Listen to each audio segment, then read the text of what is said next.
godfather.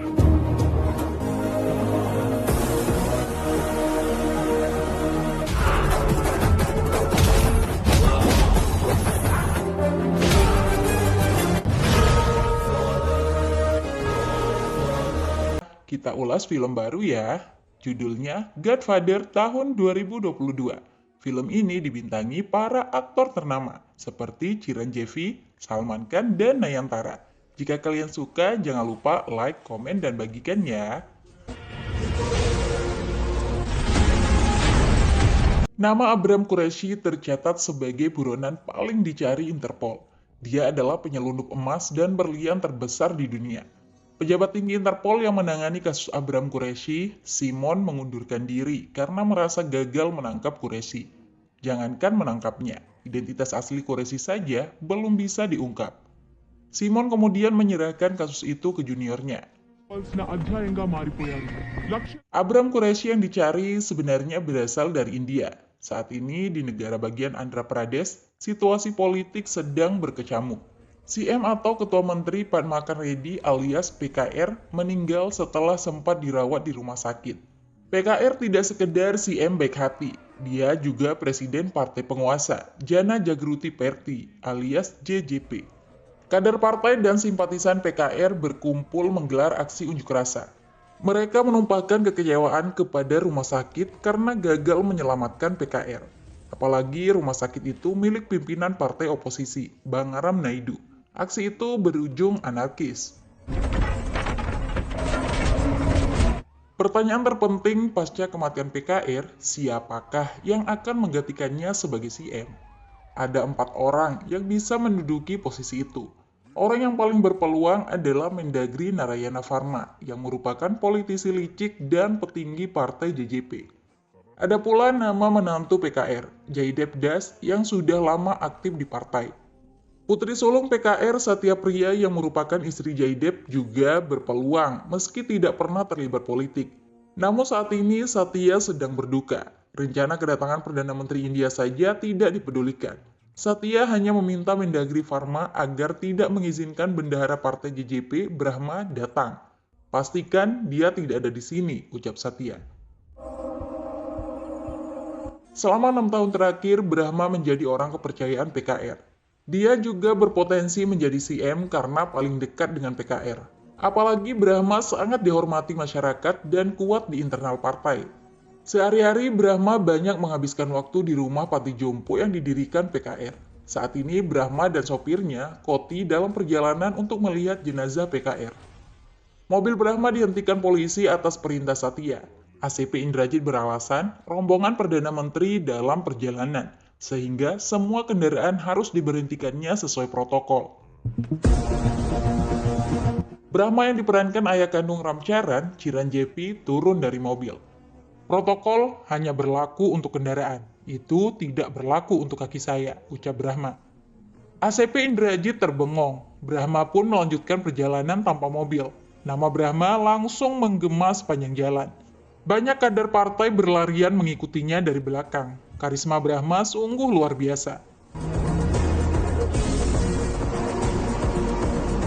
Kesedihan Brahma tak tertahankan melihat PKR sudah terbujur kaku. Ternyata kedekatan Brahma dan PKR memiliki alasan ideologis dan biologis yang tidak diketahui banyak orang.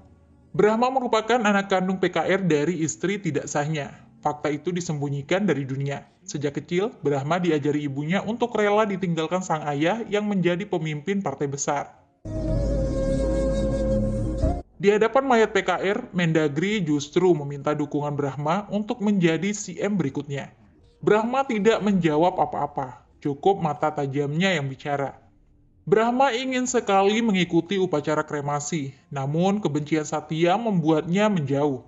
Brahma tidak ingin ada perseteruan dengan adik tirinya itu. Suasana duka belum berakhir. Mendagri Pharma sudah bermanuver mengincar jabatan CM. Pharma pergi ke tempat tersembunyi di kota Mumbai untuk menemui kenalan Jaidev. Mereka butuh dana besar agar bisa merebut jabatan CM dan memenangkan pemilu berikutnya. Orang yang ditemui bernama Abdul, yang merupakan gembong narkoboy.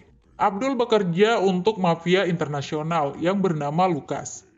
Untuk bisa mendapatkan suntikan dana dari Lukas, Jay dan Pharma bersedia menggadaikan negaranya. Lukas bisa bebas menjual barang haram tanpa gangguan apapun. Masalah penegak hukum dan media akan ditangani oleh Jay.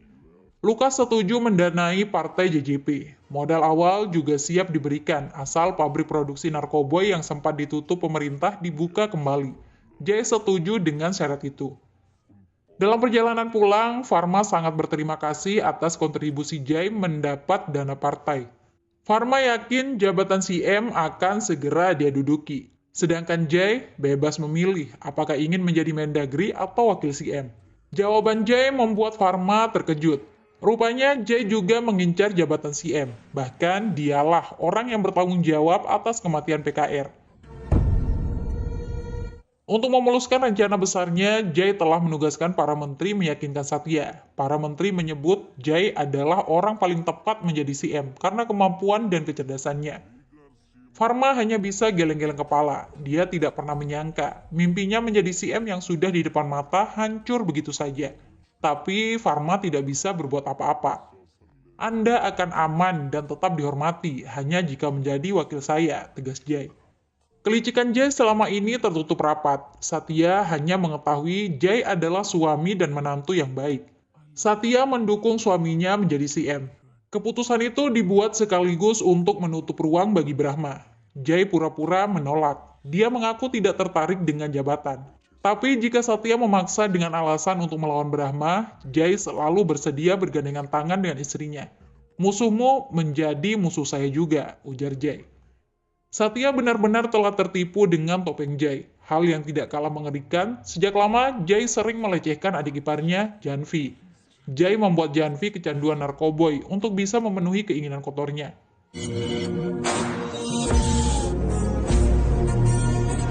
Adanya donatur baru dengan dana unlimited perlu diketahui oleh Brahma selaku bendahara partai.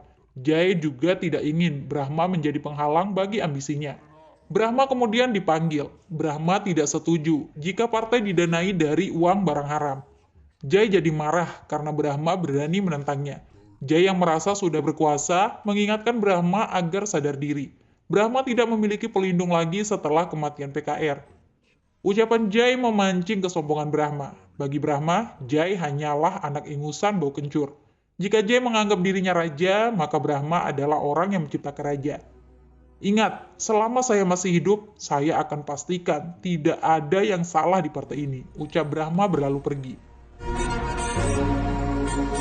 Jay cukup kaget melihat keberanian Brahma yang selama ini terlalu dia remehkan. Secepatnya, Jay harus menjadi CM. Untuk mewujudkan itu, semua MLA atau wakil rakyat disogok. Jay mendapatkan uang dari Abdul yang akan memulai produksi obat di desa Pamula Party. Para MLA dikumpulkan untuk menandatangani persetujuan CM berikutnya. MLA Narasimha Reddy menginformasikan semua itu kepada Brahma. Situasi sudah genting, Brahma masih saja santai. Koti yang malah lebih panik jika Jay menjadi CM. Brahma memiliki rencana sendiri. Koti diminta diam di panti. Brahma pergi ke suatu tempat bersama seorang penduduk desa. Tujuan Brahma menggerebek pabrik produksi barang haram yang sempat dilihat warga. Di lokasi pertemuan, Jay sudah mengetahui ada pengkhianat. Jay menunjuk hidung Narasimha. Narasimha memberitahu Brahma lewat telepon jika dirinya sudah tertangkap. Brahma meminta Narasimha tetap tenang. Jay tidak akan bisa berbuat apa-apa, karena Jay juga sudah tertangkap. Brahma telah menemukan lokasi pabrik narkoba yang diatur Jay. Rupanya bukan hanya Narasimha yang setia kepada Brahma. Dari 140 MLA partai penguasa, sebanyak 40 MLA hanya patuh kepada Brahma saja. Jay kecewa berat, dia kalah langkah. Brahma memang hebat dan pemberani. Puluhan anak buah Abdul yang akan memproduksi narkoboy dihadapi sendiri tanpa rasa takut. Nyali Brahma tidak ciut meski ditodong senjata. Koti yang mengintip dari kejauhan sampai kaget melihat gaya dan aksi Brahma. Rupanya Brahma terbiasa bermain senjata. Dengan sangat cepat dan sigap, Brahma mampu membunuh puluhan orang. Musuh di hadapannya hanya butiran debu yang mudah melayang ke udara.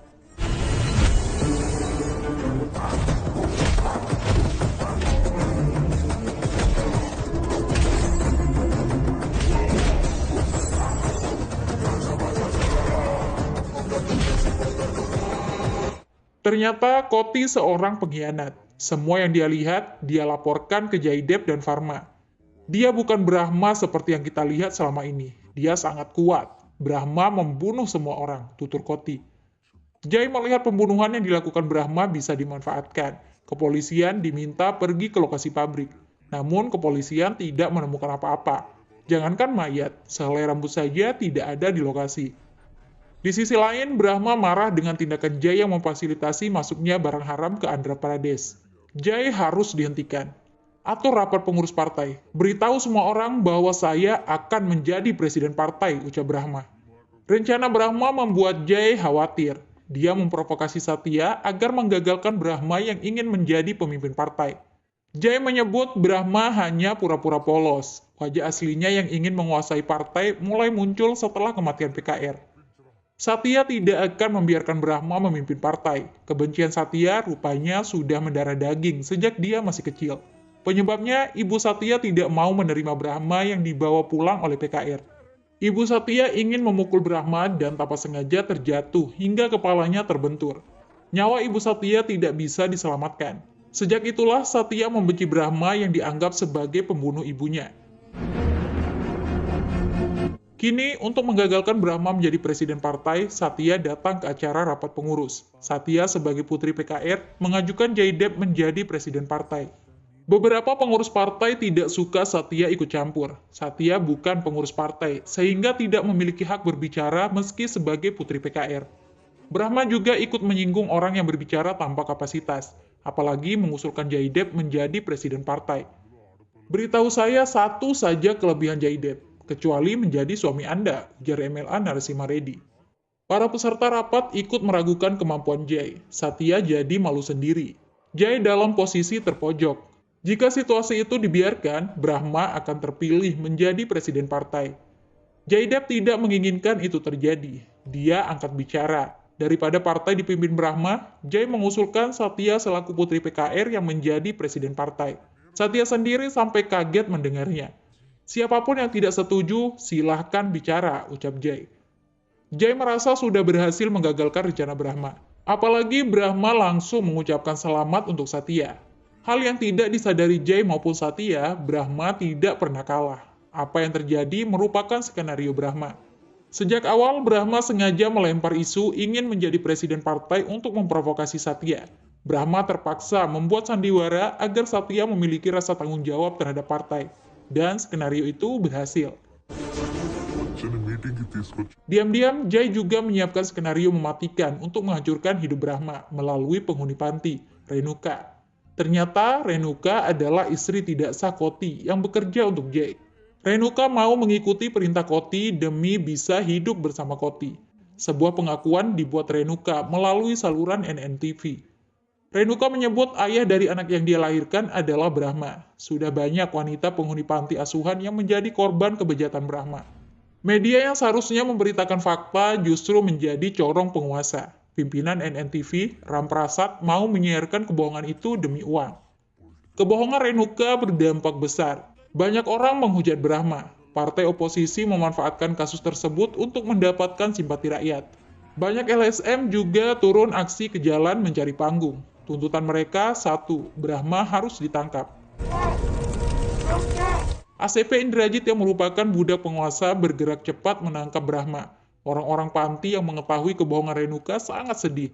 Tapi Brahma tidak memberikan perlawanan. Dia bersedia ditahan. Salah seorang anak panti, Kirti, memohon kepada ACP Indrajit agar tidak menangkap Brahma.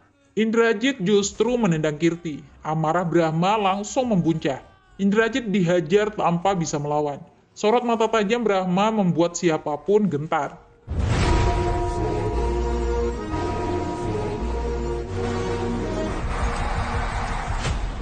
Malamnya, Jaidev datang menjenguk Brahma ke dalam sel tahanan. Jai merasa sudah memenangkan setengah pertarungan. Brahma diolok-olok karena sudah tidak berdaya. Orang yang diolok hanya tersenyum tanpa berkata apa-apa. Jai jadi kesal melihat senyuman Brahma. Jai berjanji akan mengeluarkan Brahma dari penjara asal dibantu menjadi CM. Brahma sama sekali tidak tertarik dengan tawaran itu. Jai makin emosi. Dia mengaku tidak butuh bantuan Brahma lagi. Jai bisa memaksa 40 MLA yang setia kepada Brahma untuk berbalik mendukungnya. Sekali lagi, kesombongan Jai hanya dibalas dengan senyuman, dan diamnya Brahma ternyata bukan bentuk kepasrahan. Jai terkunci di dalam tahanan. Kepala sipir tidak mau membuka pintu. Jai bisa keluar sel setelah Brahma memberikan izin. Sungguh adegan yang membuat siapapun merinding. Apa yang terjadi menunjukkan betapa berkuasanya seorang Brahma. Penjara berada di bawah kendalinya. Jai yang datang mengolok, justru dia yang dibuat malu. Jika Brahma mau, Jai bisa dibuat mendekam di dalam penjara. Setelah kepergian Jai, kepala sipir kaget mendapat telepon dari seseorang yang sangat berpengaruh di dunia. Orang itu adalah sahabat Brahma, bernama Masumbai, yang diperankan Salman Khan. Masum sangat menghormati Brahma. Masum tidak percaya ada orang yang mampu memenjarakan Brahma. Masum yakin Brahma masuk penjara atas kemauannya sendiri. Jangan lupakan adikmu ini jika ada masalah. Saya bisa datang sekarang juga jika dibutuhkan, ucap Masum. Brahma meminta Masum untuk tetap tenang dulu. Brahma pasti akan memanggil Masum jika saatnya tiba. Sementara Jai mengumpulkan 40 MLA yang setia kepada Brahma. Satya selaku presiden partai hadir juga meminta semua orang mendukung Jai menjadi CM. Tapi kata-kata Satya belum bisa mengalahkan pengaruh Brahma. Mereka akan mendukung Jai jika Brahma memberi perintah. Melihat situasi saat ini, Jai harus membunuh Brahma agar pengikutnya tidak berani melawan. Jai membayar 15 narapidana di dalam penjara untuk melakukan tugas itu. Brahma tidak hanya cerdas, tapi juga kuat dan hebat. Semua penyerang yang garang dibuat bernasib malang.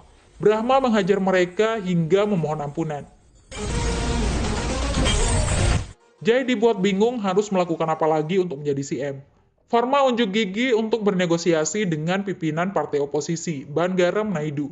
Naidu setuju mengarahkan 27 MLA-nya mendukung Jai. Sebagai kompensasi, partai oposisi akan dilindungi dan diberi uang. Jai butuh uang besar untuk menyuap wakil rakyat. Dia meminta orang kepercayaan Lukas, Abdul, mengirimkan uang. Sebagai imbalan, barang haram bisa mulai diedarkan di Andhra Pradesh.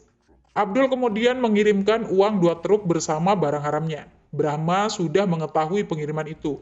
Masumbai diminta untuk membereskannya. Masumbai bukan orang sembarangan. Dia menghancurkan truk-truk itu dengan rudalnya. Pekerjaan mampu diselesaikan dengan cepat. Kerugian teramat besar dialami Jai. Uang sudah musnah. Tanpa uang, para wakil rakyat tidak akan pernah mau memberikan dukungan. Masalah bertambah dari istri Koti, Renuka, yang sangat menyesal telah membuat Brahma masuk penjara. Renuka memaksa ingin mengakui kebohongannya di televisi. Jai justru meminta Koti membunuh anak dan istrinya. Namun, Koti tidak mau melakukannya. Dia akan membawa anak dan istrinya pergi jauh. Tidak lama, seorang pembunuh bayaran datang menemui Koti. Ternyata pembunuh itu bekerja untuk Brahma, bukan orang suruhan Jai. Koti memohon ampun atas semua kesalahannya yang telah dibutakan oleh uang. Brahma bersedia tidak membunuh Koti karena mau bertanggung jawab terhadap anak dan istrinya. Jika orang sepertimu rela melakukan apa saja untuk Jai demi uang, bayangkan orang-orang yang bekerja untuk Brahma dari hati hanya karena menghormati dan memujanya, ujar si pembunuh. Untuk menebus dosa yang telah dilakukan, Koti dan Renuka berbicara lagi di media NNTV. Koti mengungkapkan jika dirinya ayah kandung bayi yang dilahirkan Renuka. Koti mengaku hilaf karena uang. Brahma orang yang sangat baik dan tidak pantas masuk penjara. Tolong bebaskan Brahma dari penjara, ujar Renuka. Koti siap menyebut nama orang yang membayarnya untuk berbohong. Namun, pimpinan NNTV, Ramprasad menghentikan acara atas permintaan Jai. Meski begitu, kejujuran Koti dan Renuka berhasil membuat Brahma dibebaskan. Di lain tempat, adik Satya, Janvi, masuk rumah sakit karena pingsan di kampus. Satya kaget diberitahu dokter jika penyebabnya adalah narkoba. Satya sangat kecewa dan memarahi Janvi yang telah merusak citra keluarga. Untuk pertama kalinya, Janvi berani jujur menyalahkan Jai. Kakak, suamimu yang melakukannya. Jai yang membuat saya kecanduan, ungkap Janvi. Satya menampar Janvi karena dianggap membuat fitnah. Jai juga menjadikan saya budak seksnya. Saya bersumpah demi ayah kita. Kalau bukan kakak, siapa lagi yang akan percaya pada saya? Tolong selamatkan saya, Kak. Saya seperti hidup di neraka di rumah sendiri, ucap Janvi. Menangis mata dan hati Satya mendengar fakta itu. Satya memeluk adiknya.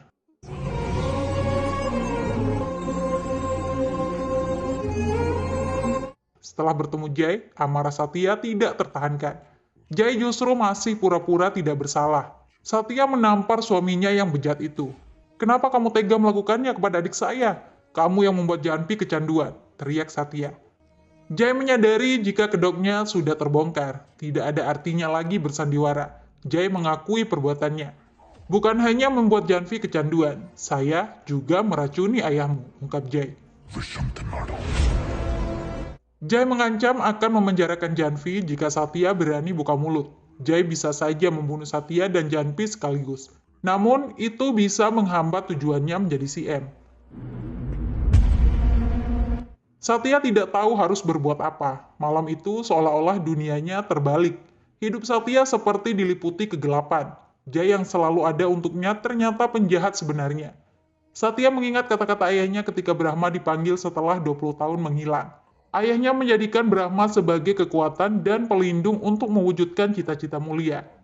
Mungkin saat ini kamu tidak bisa memahaminya, tapi suatu hari nanti ketika kamu dikelilingi kegelapan, kamu akan menyadari jika satu-satunya orang yang bisa mengusir kegelapan itu adalah Brahma, ucap ayah Satya alias PKR. Satya jadi dilematis. Untuk pertama kali dalam hidupnya, Satya menelpon Brahma. Suasana hening ketika Brahma mengangkat telepon itu. Tiba-tiba dengan suara isak tangis, Satya memanggil Brahma dengan sebutan saudara laki-laki. Air mata Brahma langsung tumpah mendengar panggilan indah itu. Meski selama ini dia selalu dibenci, Brahma tidak pernah menyimpan dendam secuil pun. Satya tidak ingin berbicara di telepon tentang apa yang terjadi. Dia mengajak Brahma bertemu di kuburan ayah mereka. Brahma bisa melihat kesedihan di mata Satya. Raut wajah Satya yang selalu tegar kini nampak rapuh dan penuh penderitaan. "Sayang, kamu adalah satu-satunya keluarga yang saya miliki. Apa yang terjadi?" tanya Brahma. Satya kemudian menceritakan semua yang terjadi, mulai dari kasus Janvi hingga kematian ayah mereka yang dibunuh oleh Jai. Satya juga menceritakan pelecehan yang dia terima dari ACP Indrajit. Satya diminta melayani nafsu bejat Indrajit agar kasus Janvi aman. Brahma murka mendengarnya. Baru kali ini, Brahma benar-benar marah. Brahma mengirim anak buahnya untuk menghabisi ACP Indrajit. "Kamu buat masalah dengan saya, bisa saya maafkan. Tapi kamu mengacaukan keluarga saya, apa kamu pikir saya akan diam?" ujar Brahma. Indrajit yang sudah sekarat malam itu juga terbunuh. Kesalahan yang sama dilakukan Jai pada keesokan harinya. Jai menculik Janvi dengan bantuan anak buah Lukas. Lukas telah datang langsung ke Andhra Pradesh untuk menyelesaikan masalah yang ada. Lukas sangat marah karena ada orang yang berani menyerang kirimannya. Jai jadi bisa tenang. Brahma tidak akan mampu menandingi Lukas. Masumbai datang bersama anak buahnya atas perintah Brahma. Brahma juga datang ke lokasi. Kehebatan Masumbai sungguh luar biasa. Kekuatannya melebihi Samson. Mobil bisa dia dorong hanya dengan satu bahu. Masumbai membuka jalan bagi Brahma untuk mendekati lokasi Janvi. Siapapun yang menghadang, dibantai.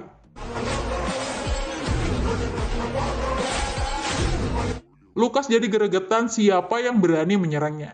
Namun, sesuatu yang tidak diduga terjadi. Abdul kaget mengetahui orang yang datang adalah Masumbai. Masum meminta Abdul tidak ikut campur lagi. Jai hanya bisa bengong, tidak mengerti apa yang terjadi. Masum kemudian memperkenalkan orang di belakangnya. Dialah Godfather.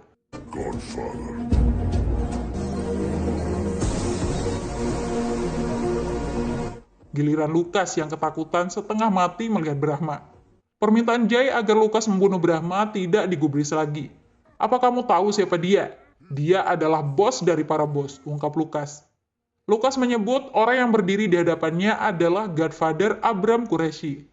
Lukas yang merupakan mafia internasional mencium tangan Brahma sebagai bentuk penghormatan. Lukas tunduk kepada Brahma. Melihat itu, tubuh Jai lemas. Dia tidak ingin mati sendirian. Jai menghubungi anak buahnya untuk membunuh Satya. Sekali lagi, Brahma menunjukkan kuasanya. Satya bisa diselamatkan.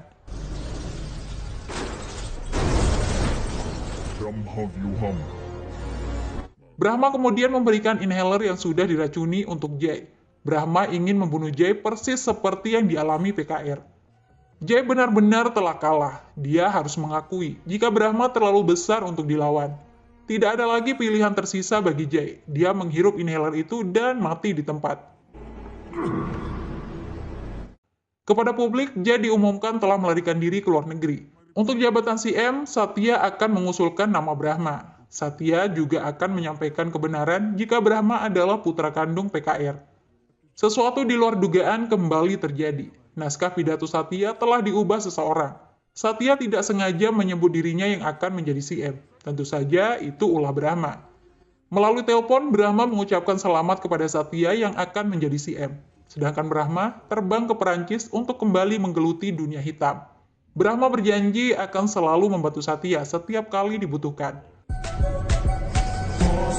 Brahma memang bukan orang baik, tapi dia juga bisa dipastikan bukan orang jahat.